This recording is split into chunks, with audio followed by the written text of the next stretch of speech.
Unit complete हो गई हैं। दोनों यूनिट्स बहुत इजी हैं। यदि आप सिर्फ पॉइंट याद रखते हैं तो इसमें काफी कुछ है, आप मन से लिख सकते हैं, क्योंकि जो रूल्स और नियम उन्होंने बताए हैं वो काफी कुछ हम भी फॉलो करते हैं, तो उसको आप लोग मन से भी काफी चीजें इसमें लिख सकते हैं। और चूंकि आप लोग को जैसा कि मालूम है कि हर यूनिट से लगभग क्वेश्चन आते हैं, तो अगर आप लोग ये 2 यूनिट अच्छे से तैयार कर लेते हैं तो आपका लगभग आधा पेपर तैयार हो जाता है। ठीक है, इससे रिलेटेड कोई क्वेश्चन हो तो पूछ लें। जी हाँ, मैम गुप्ता जी आपने बोलो। मैम योग साधना में विघ्न करके अन्य कृत्य में बताया था ना, 4th पॉइंट धातु विद्या का, इसका ये थोड़ा सा क्लियर कर दीजिए, ये मुझे थोड़ा सा डेफिनेशन समझ नहीं। धातु विद्या मतलब कारक उनको कहते हैं जिनको हम एल्केमिस्ट कहते हैं इंग्लिश में, है ना। और इनके पास एक ही ज्ञान होता है कि किस धातु को किस रेशो में मिलाकर हम स्वर्ण बना सकते हैं, गोल्ड बना सकते हैं। ठीक है, और ये सारी चीजें, ये जो सिद्धियां होती हैं, ये मोक्ष पद में रुकावट होती हैं। तो इसलिए इस विद्या को भी उस जो केवल ज्ञान या मोक्ष पद है या निर्माण की स्थिति है, उसके तक पहुंचने के लिए इनको रुकावट के रूप में लिया गया है।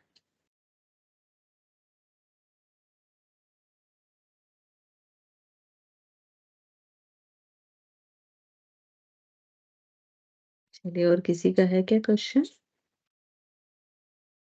मैम मैंने आपको वो फोल्डर व्हाट्सएप किया, आप चेक कर लीजिएगा कि वही आप मांग रहे थे जो सरिता मैडम ने भेजे हैं 267 पेजेस का, मैंने हाँ, आपको वही सेंड कर होगा। दिया। Okay, thank you so much.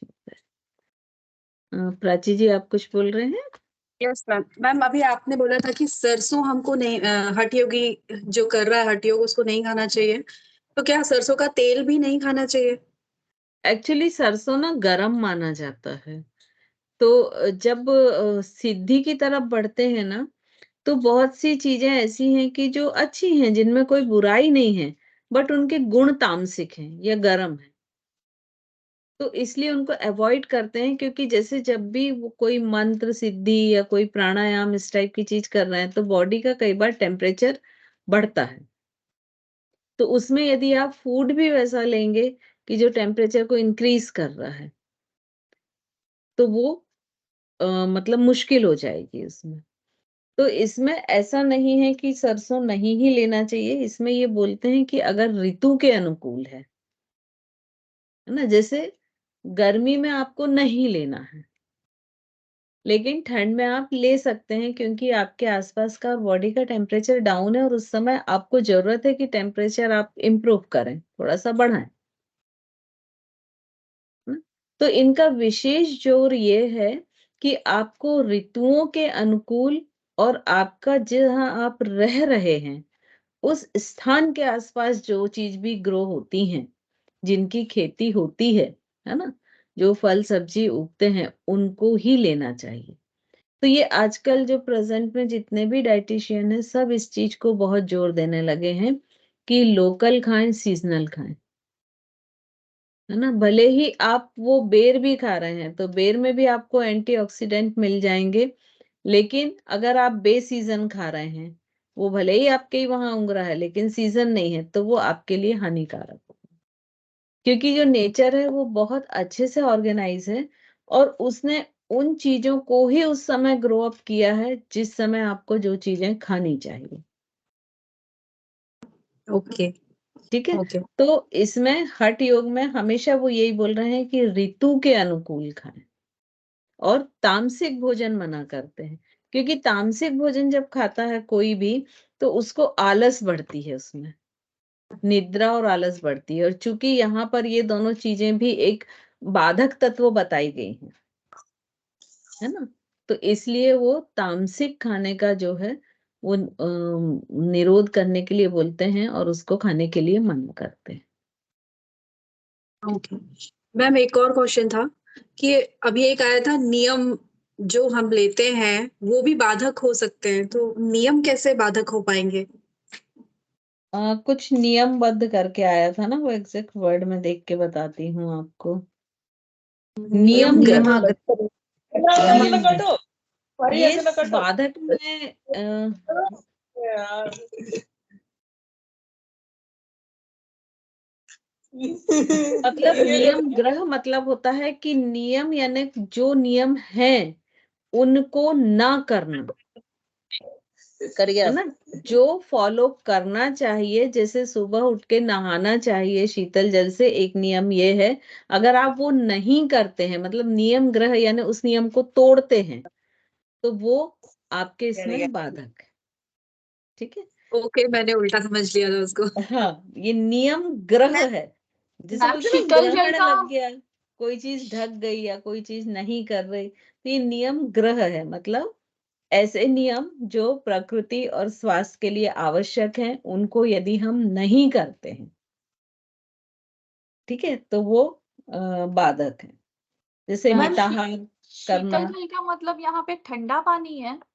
नहीं, रूम टेम्परेचर कर लिया गया है शीतल जल, क्योंकि योग में हमेशा ये बोला गया है कि आपको 12 महीने जो उस सीजन का जो भी जल होता उससे नहाना चाहिए। तो पहले क्या होता था कि नदी या कुएं का फ्रेश पानी लिया जाता था। तो इनमें नदी के पानी में क्या खासियत होती थी कि जब आप सुबह लो तो वो गर्म रहता है, हल्का मतलब, और जो जैसे जैसे वो शाम होती है तो वो ठंडा होता जाता है। तो नेचर ने सारे अरेंजमेंट्स इतने अच्छे करके रखे हैं ना, हम सब गड़बड़ कर देते हैं। तो हैंडपंप के पानी भी ऐसा ही है मैम। हैंडपंप का, हाँ। सर्दियों तो में ठंडा। मतलब जो आपके प्रकृति से आपको मिल रहा है वो शीतल। यहाँ शीतल का मतलब ये नहीं कि हम उसको ठंडा करें या ऐसा करें। तो यहाँ और गर्मी में आप देखिए सुबह पानी ठंडा रहता है, और जैसे जैसे धूप चढ़ती तो गर्म होता जाता है। तो यहाँ, मैम हाँ बोले। नहीं नहीं, आप बोलिए, पहले अपना सेंटेंस पूरा करिए फिर मैं तो बोलूँ। ये यहाँ पर शीतल से मतलब है कि मान लीजिए हमको प्रातः नहाना है, तो उस समय नदी में जैसा पानी है नेचुरल प्राकृतिक, वैसे जल से नहा। हाँ मैम, एग्जैक्टली मेरे को एक चीज याद नहीं आ रही, जब मैंने पढ़ा था तो उसमें मतलब ये नियमाग्रह के बारे में था कि किसके, मुझे ध्यान नहीं है। उसमें ये बोला गया था कि आप नियम को लेके, अगर आपके नियम है भी तो उसके प्रति हठधर्मी ना बने, कि अगर आपका नहीं फॉलो हो रहा है तो आप मतलब परेशान हो गए। तो मतलब वो इस नियमाग्रह में था कि किसमें था वो एग्जैक्टली अभी मुझे थोड़ा क्लिक नहीं हो रहा है। उसमें बोला था कि आपके नियम है, ठीक है, आप उनको फॉलो करिए, लेकिन उसमें हठ धर्मिता मत करिए कि अगर आज नहीं हो पाया तो मतलब आप परेशान हो गए, तो मतलब वो भी आपके उसमें साधना में बाधक बने। ये एक हठ योग में इसको हठ नियम बोलते हैं वैसे। इसमें जो टर्म यूज होती है हठ नियम, कि किसी भी नियमों को इतने हठ पूर्वक नहीं पालन करना कि वो आपके लिए हानिकारक हो जाए या रोग उत्पन्न करें किसी भी तरह का। जैसे सपोज आपको बहुत तेज सर्दी जुकाम है किसी साधक को, और फिर भी वो ठंडे पानी में नहा ले या ठंडी हवा में, तो उस चीज के लिए वो हठ नियम बोले गए हैं कि नियमों को हठ पूर्वक भी पालन नहीं करना। तो वो नियमाग्रह में नहीं आएगा मैम, वो अलग है नहीं, फिर। वो अलग है, वो अलग है। अच्छा, एक चीज और है मैम, ये बुक कभी लिखी गई है? मतलब ये जो हम जो बुक पढ़ रहे हैं स्वात्मा राम जी की, ये स्वात्मा हम्म। राम जी की है ना? हम्म। हाँ, तो ये वाली हठयोग पर दीपिका जो है ये कभी लिखी गई है? इसका ना मोस्टली बहुत वैसा मिला नहीं है कहीं पे। फिर भी और तलाशेंगे। जैसे इसका घिरण्य संहिता का तो मिल गया था कि 17वीं 18वीं शताब्दी में। और भी बुक में तलाशते हैं, हो सकता है मेरे पास जो है उसमें ना हो, तो और भी बुक में देखते हैं हम, तो शायद कहीं हमको मिल जाएगा। मैं आपको मैम ये क्वेरी क्यों पूछी मैंने, मैं आपको मतलब जैसे आजकल हम लोग अगर पुराने हिसाब से देखें तो आजकल आप सब जगह देख रहे हो गेहूं को अवॉइड करने के लिए बोल रहे हैं। गेहूं वैसे भी इंडिया में बाहर से रिसोर्स हुआ था हम्म। नहीं। तो मतलब ये बुक उस समय लिखी गई जब गेहूं आ गया, क्योंकि आ गेहूं गया। को सब अवॉइड ही करने के लिए बोल रहे हैं। और इसमें क्या दिया है कि गेहूं से बने हुए पदार्थ और चावल, हाँ, साटे हुए चावल। तो लेकिन मतलब उसका ना एक रीजन है। जो गेहूं है वो अभी अवॉइड करने क्यों बोलते हैं कि उसका जो ग्लूटन है वो हम डाइजेस्ट नहीं कर पाते हैं। क्योंकि जो ग्लूटन है वो कब डाइजेस्ट होता है कि जब आप बहुत अधिक कैलोरी बर्न करें। तो जिस समय ये बुक लिखी गई उस समय बहुत हार्ड लाइफ स्टाइल थी। कि मतलब अगर व्यक्ति है तो उसका मोस्टली काम खेतों में जाना, खेतों में कम से कम 8-10 घंटे काम करना। वो कुछ भी नहीं करेगा तो चलेगा फिरेगा, तो इतने दूर दूर के डिस्टेंस रहते थे। तो तब की लाइफ स्टाइल और आज की जो लाइफ स्टाइल है वो बहुत डिफरेंट है ना। अभी एक ही जैसे कैसे गर्मी है तो मालूम पड़ा फैन भी नहीं है तो स्वेटिंग हुई जा रही है। लेकिन अभी हीट ड्यू हमको कितनी स्वेटिंग होती है, यदि हमको आधे घंटे स्वेटिंग में बैठना पड़े तो हम इतने परेशान हो जाते हैं हो जाते हैं कि क्योंकि सब मतलब हम उसको एडजस्ट नहीं कर पाते हैं। तो उस समय और आज में बहुत फर्क है। तो उस समय क्या होता था कि अगर वो गेहूं खाते थे तो वो इतनी कैलोरी बर्न करते थे, इतना हार्ड वर्क करते थे कि वो जो ग्लूटेन है वो डाइजेस्ट कर पाते थे। लेकिन आज वो सिनेरियो नहीं है, आज सारा कुछ चेंज हो गया है, लाइफ स्टाइल चेंज हो गई है, तो आज हम उस चीज को नहीं कर पाते।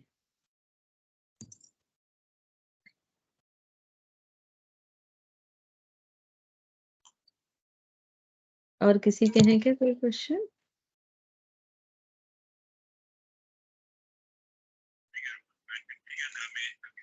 मुक्ता जी अगर आप कुछ बोल रही तो आप म्यूट पर हैं, अनम्यूट कर लीजिए फिर बोलिए। अच्छा, सॉरी सॉरी मैम। मैम आपने जैसे बताया था योग साधना के लिए मतलब पहाड़ों पे नहीं जाते, लेकिन जितने हमारे तीर्थंकर है उन्होंने तो सबने पहाड़ों पे ही योग साधना की। तो ये एक्चुअली ऐसा माना है कि बहुत जितने ऊंचे पर आप जाएंगे और जितना अधिक आपका विजन होगा, और ये कब के लिए है, स्टार्टिंग के लिए। देखो जैसे अभी आपका मन वश में नहीं है, आपने सोचा कि अब हम अपने मन को, अपनी इंद्रियों को वश में करते हैं, और आपके सामने आपने सोचा आज तो मैं मीठा नहीं खाऊंगी, सपोज, है ना। अब आपके सामने वो सारी फेवरेट डिश लाके रख दें कि जो आपको बहुत पसंद है, तो एक कोई पॉइंट आएगा कि जिसमें आप सोचेंगे यार कल से करते हैं, है ना। मतलब हम डवाडोल हो जाते हैं या नहीं। और अगर वो डिशेस ही ना लाए तो अवेलेबिलिटी नहीं है, तो आप उसको मतलब वो ब्रिज भी नहीं करेंगे, उसको तोड़ेंगे भी नहीं। और जब आप बार बार यही प्रोसेस करेंगे तो एक समय फिर ऐसा आएगा कि आपकी इतनी मन पर पकड़ हो जाएगी कि वो डिश सामने होने के बाद भी आप कंट्रोल कर लेंगे। तो इन्होंने साधक के लिए स्टार्टिंग में इसलिए मना किया है कि वहां से बहुत दूर दूर तक दिखता है, जितनी दूर दिखेगा उतनी तरह की चीजें दिखेंगी, उतनी मन में चंचलता आएगी। क्योंकि अभी वो शुरुआत है कि आपको बाह्य जगत से कट के अंतर जगत से जुड़ना है। लेकिन जब आप एक बार जुड़ गए, है ना, तब आपको कोई चीज बाधा नहीं देती है। तो जो अगर हम जैन तीर्थंकर की बात करें तो वो पहाड़ पर तब गए जब वो जुड़ गए, तब उनको और सारी चीजों से उनकी विरक्ति हो गई, और उनके सामने एक ही वो था कि भाई हमको तो कैसे भी करके अपने जीवन को सुधारना है और केवल ज्ञान की प्राप्ति करके मोक्ष जाना है। तो जब दूसरा कुछ है ही नहीं तो वो व्यक्ति कहीं भी रहे, उससे कोई फर्क नहीं पड़ने वाला, पहली बात। दूसरी बात क्या था कि जिस समय वो उस पर्वत पे गए थे तो उधर घना जंगल होता था। तो घना जंगल होने के कारण आप ऊंचे पहाड़ पर भी यदि किसी एक जगह पे हैं तो आपकी दृष्टि बाधित हो जाएगी, वो आसपास पेड़ होने के कारण बहुत दूर तक आप नहीं देख पाएंगे, जो अब नहीं है ना। अब वो पेड़ कट गए, जंगल खत्म होता जा रहा है, तो वो भी उनके लिए सपोर्टिंग था।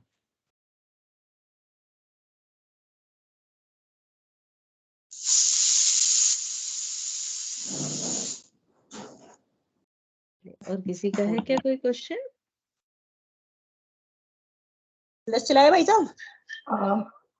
मैम रस चला के आया? रस चला के आया? मैम तभी तो क्लियर। वैसे ये बहुत इजी है ना। और मतलब इसमें ऐसा कि आपको सिर्फ पॉइंट याद रहे ना, तो आप एग्जाम में काफी चीजें मन से भी लिख सकते हैं। तो ये 2 यूनिट इसीलिए मैं सजेस्ट करती हूँ कि आप लोग जरूर तैयार करें, हाँ क्योंकि इजी होने के कारण ना हाँ, सो जाना, ही 5 अच्छी मिनट रुक जा रही खासी हूँ। स्कोरिंग हो जाती है। और इसमें से चूंकि शॉर्ट टाइप भी आते हैं। हाँ आरती जी पूछे। मैम ये कहना चाह रही हूँ, मेरी आवाज आ रही है? जी हाँ, आ रही है। एक ये भी रीजन है, ये मैंने कहीं किसी गुरु महाराज के मुख से ही सुना था कि ये जो खाली पर्वत वगैरह एरिया होते हैं या बहुत अलग हट के जो एरिया होते हैं, तो यहाँ का जो इलेक्ट्रिक फील्ड होता है ना, वो जीरो पे होता है। जब तो हम मेडिटेट करते हैं या साधना करते हैं, तो हमारा ऑरा जब एक्सपेंड होता है, तो वहां से इंटरप्शन नहीं आता, और ज्यादा एक्सपेंड होता है। जबकि हम जब लोगों के बीच में रह के करते हैं या सोसाइटी या रूम्स वगैरह में करते हैं, तो जितना भी इलेक्ट्रिक अप्लायंसेस वगैरह हैं या लोग हैं, उन सबके ऑरा से हमारा मर्ज होता है, तो उससे भी हमारी साधना में इफेक्ट आता है। इसलिए पहले के लोग पर्वत और हाइट वाली चीजें लेते थे, जिससे जो उनका जो फील्ड है वो जीरो, एरिया का जीरो रहे। ये भी एक रीजन है। ये आप बिल्कुल सही बोल रहे हैं, है ना? क्योंकि जैसे हम बोलते हैं ना कि भगवान महावीर स्वामी के शासन काल में जो बकरी और शेर है एक ही घाट पे पानी पीते हैं या पीते थे, तो उसका रीजन क्या था? क्योंकि क्या होता था, उनका जो भगवान महावीर स्वामी का जो ऑरा है वो लगभग 10 किलोमीटर के एरिया में सराउंडेड फैलता था लगभग, है ना? तो अब उस ऑरा के अंतर्गत जो भी आता था, तो वो अपने हिंसक, नकारात्मक इन भावों को ऑटोमेटिक छोड़ देता था। तो जैसे ही वो उस ऑरा के अंदर आते थे, तो जो शेर का अपना हिंसात्मक भाव है वो अपने आप खत्म हो जाता था। और जब वो खत्म हो गया, तो वो आराम से एक ही घाट पे पानी पी सकते हैं। जैसे रामायण में भी इसका बहुत अच्छा उदाहरण देखने को मिलता है कि भगवान राम का ऑरा भी बहुत अधिक फैला हुआ था। तो जब मंदोदरी रावण से कहती है कि भाई आप सीता को पाने के लिए आप राम का रूप क्यों नहीं धारण कर लेते हैं? राम का रूप धारण कर लीजिए तो वो ऑटोमेटिक आपको पहचान नहीं पाएगी। तब वो बोलता है कि मैं ऐसा करके देख चुका हूँ, लेकिन जब भी मैं राम का रूप धारण करता हूँ तो मुझे हर स्त्री माँ और बहन दिखाई देती है ना? तो वो क्या होता है कि जब एनर्जी की जिस फील्ड में आप आ जाते हैं, जिस घेरे में आ जाते हैं, तो उसका ऑटोमेटिक आप पर इफेक्ट होता है। और यही कारण है कि जैसे हम बोलते हैं ना कि बहुत अशांत है, मंदिर चले जाओ। क्यों? मंदिर का ऑरा बहुत शांत है, वहां की इलेक्ट्रिक जो फील्ड है वो बहुत पॉजिटिव और शांत है, तो ऑटोमेटिक आपको अच्छा लगने लगेगा। या कोई ऐसे गुरु या उनके सानिध्य में बैठ जाओ तो अच्छा लगने लगेगा। तो उसका रीजन यही है, क्योंकि आपका ऑरा उस समय दूसरे के ऑरा से इफेक्टेड होने लगता है। और जब वो इफेक्टेड होता है तो उसके जो, चूंकि हम ऐसा मानते हैं कि यदि हम एक साधु के पास गए या मंदिर गए, तो उनके कंपैरिजन में हम नेगेटिव हैं, है ना? तो उनसे पॉजिटिविटी हमारी तरफ ड्रेन होने लगेगी। और जितनी पॉजिटिविटी हमारी तरफ ड्रेन होगी, उतना हम अंदर से अच्छा फील करेंगे। और मतलब जो प्रॉब्लम्स होंगी उनके हम अच्छे सॉल्यूशंस ले सकेंगे। तो इस तरह की ये चीजें ना फिर ऑटोमेटिक ही आ जाती हैं। तो इसीलिए ऐसा बोला जाता है कि भाई जब भी दिक्कत है तो आप पॉजिटिव लोगों के पास बैठें। या एक जैसे उदाहरण दिया जाता है कि आप जैसे लोगों के साथ बैठेंगे उठेंगे वैसा आप होंगे। तो उसका भी रीजन यही है कि जैसा ऑरा आपके आसपास रहेगा, जैसा एनर्जी फील्ड रहेगा, वैसा ही आपका कन्वर्ट होता जाएगा। तो ये आपने आरती जी सच में बहुत अच्छा रीजन बताया, और ये बिल्कुल वैलिड रीजन है। Thank you ma'am. वेलकम।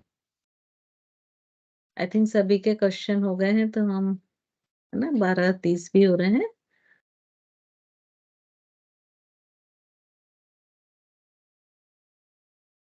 लेकिन ये कि आप लोग ये अगर अच्छे से